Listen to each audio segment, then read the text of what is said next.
शब्द।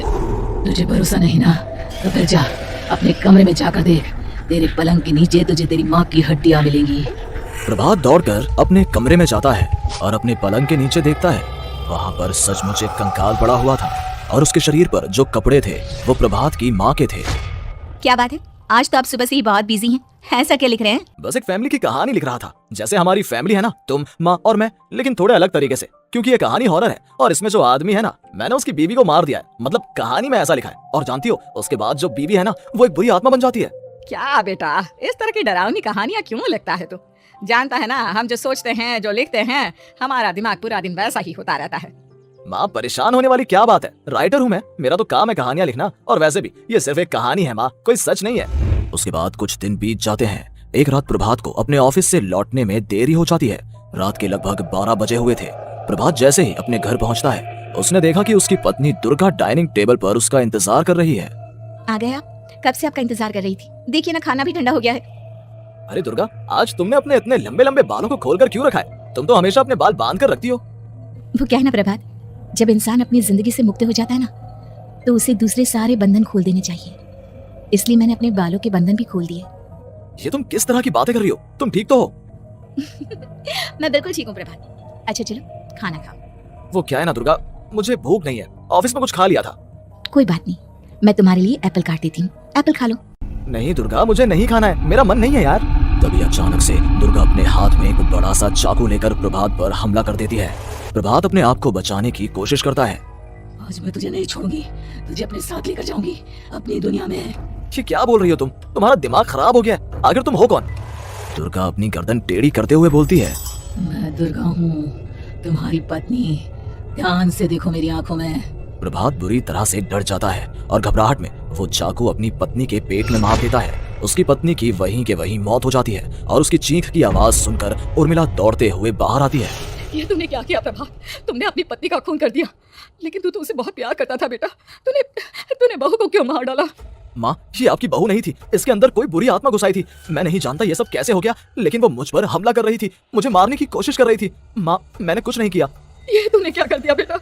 दुर्गा ने मुझे कहा था कि वो तेरी कहानी को उस कैरेक्टर की तरह एक्टिंग करके तुझे डराने की कोशिश करेगी। अरे वो तो तेरे साथ मजाक कर रही थी। हे भगवान, ये क्या हो गया?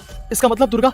लेकिन माँ, मैंने जो कहानी लिखी थी उसमें भी ऐसा ही हुआ था। उस औरत ने अपने पति के साथ मजाक किया और गलती से उसके पति ने उसके पेट में चाकू मार दिया।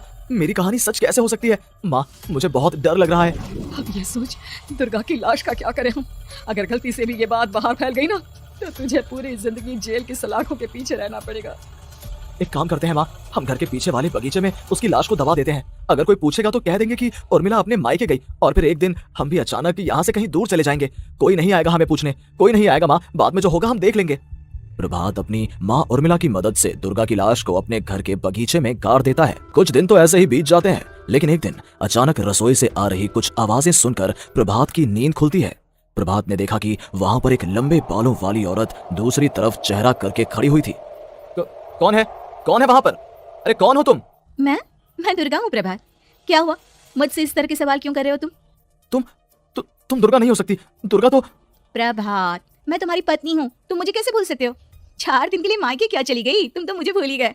अब अगली बार ना मैं कहीं नहीं जाऊंगी। पता चला तुमने तो मुझे पहचानने से ही इनकार कर दिया। नहीं, तुम दुर्गा नहीं हो सकती। तुम दुर्गा हो ही नहीं सकती। मैं जानता हूँ ये सब क्या हो रहा है। मैंने अपनी कहानी में लिखा था कि उस आदमी की पत्नी की मौत के बाद एक बुरी आत्मा उसका रूप लेकर उसके घर में आ जाती है। तुम वही हो ना? और अचानक से खूबसूरत दुर्गा का चेहरा काला पड़ जाता है। उसकी आंखें लाल हो जाती हैं और पूरे शरीर पर बाल, लंबे नुकीले नाखून, उसके दोनों पैर उल्टे हो जाते हैं और बेहद डरावनी आवाज में वो चिल्लाकर कहती है, बुरी आत्मा, मेरा खून करके मुझे अपने ही घर में गाड़ कर तू मुझे बुरी आत्मा कह रहा है? मैं तुझे छोड़ूंगी नहीं। और अचानक से प्रभात के घर में बेहद डरावनी आवाजें गूंजने लगती हैं। घर में चारों तरफ बहुत सारी बुरी आत्माएं नजर आने लगती हैं। प्रभात घबरा कर अपनी माँ को आवाज देता है, माँ कहाँ है आप? जल्दी आइए माँ, देखिए ना ये सब क्या हो रहा है। प्रभात ने देखा कि अचानक से उसकी माँ कमरे से दौड़ कर आती है। क्या हुआ प्रभात? और ये लोग कौन है? इन सब की गर्दन टेढ़ी क्यों है? इनके बाल खुले हुए। प्रभात, ये सब लोग तो मुझे मरे हुए नजर आ रहे हैं। हाँ माँ, ये सब लोग मरे हुए ही हैं और ये ठीक वैसा ही हो रहा है जैसा मेरी कहानी में हुआ था। लेकिन मेरी कहानी के हिसाब से तो आप भी। अचानक से उर्मिला का रूप बदल जाता है। वो भी एक डरावने साए की तरह बन जाती है और बेहद डरावनी आवाज में चिल्ला चिल्ला कर कहती है, मर गई तेरी माँ, जानता है, कल रात जब तू सो रहा था ना, तो मैंने उसके शरीर का सारा खून पी लिया। अब बस हड्डियां बची है उसके शरीर में। नहीं, ऐसा नहीं हो सकता, ऐसा बिल्कुल नहीं हो सकता। मेरी माँ नहीं मर सकती। तुझे भरोसा नहीं ना, तो फिर जा अपने कमरे में जाकर देख, तेरे पलंग के नीचे तुझे तेरी माँ की हड्डियां मिलेंगी। प्रभात दौड़कर अपने कमरे में जाता है और अपने पलंग के नीचे देखता है। वहां पर सचमुच एक कंकाल पड़ा हुआ था और उसके शरीर पर जो कपड़े थे वो प्रभात की माँ के थे। माँ, अब मुझे कुछ करना पड़ेगा, लेकिन मेरी कहानी में लिखा था कि माँ की मौत मेरे हाथों से होगी, पर माँ तो पहले ही मर चुकी है और वो बुरी आत्मा मुझे भी मार देगी। नहीं नहीं, इससे पहले कि वो मुझे कुछ करे, मुझे उसका काम खत्म करना होगा।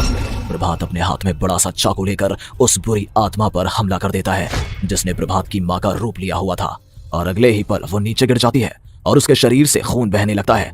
ऐसा नहीं हो सकता, एक बुरी आत्मा के शरीर में तो खून होता ही नहीं है। तो क्या सच में मैंने अपनी माँ को मार दिया? लेकिन अभी कुछ देर पहले तो फिर वो कंकाल किसका है? और ये कौन है? मैं पागल हो जाऊंगा। और अपनी माँ की लाश, इसका मैं क्या करूं? लोग पूछेंगे तो मैं क्या जवाब दूंगा? तभी वहां पर दुर्गा का रूप लेकर जो आत्मा थी उसने प्रभात से कहा, गाड़ दे अपनी माँ को ले जाकर उसी जगह जहाँ तूने मेरा खून करके मुझे गाड़ दिया था। जा, चला जा। घबराया हुआ प्रभात पागलों की तरह अपनी माँ की लाश को लेकर बगीचे में गाड़ देता है। प्रभात की हालत पागलों जैसी हो जाती है। वो अपने आप को अपने घर में बंद कर लेता है। कहानी के हिसाब से तो आगे ये हुआ था कि कहानी लिखने वाले ने उन बुरी आत्माओं से डरकर आत्महत्या कर ली थी। तो क्या मैं भी मर जाऊंगा? क्या मैं भी आत्महत्या कर लूंगा? एक काम करता हूँ, मैं अपनी कहानी का अंत बदल देता हूँ। हाँ, ये मैंने पहले क्यों नहीं सोचा। मैं लिख दूंगा कि कहानी को लिखने वाला आत्महत्या नहीं करता, बल्कि कहीं दूर जाकर नए सिरे से अपनी जिंदगी शुरू करता है। यही सोचकर प्रभात ने अपनी लिखी हुई कहानी को बाहर निकाला और उसे पढ़ना शुरू किया। ये देखकर वो हैरान रह गया कि कहानी का क्लाइमैक्स तो किसी ने पहले ही बदल दिया था। ये क्या?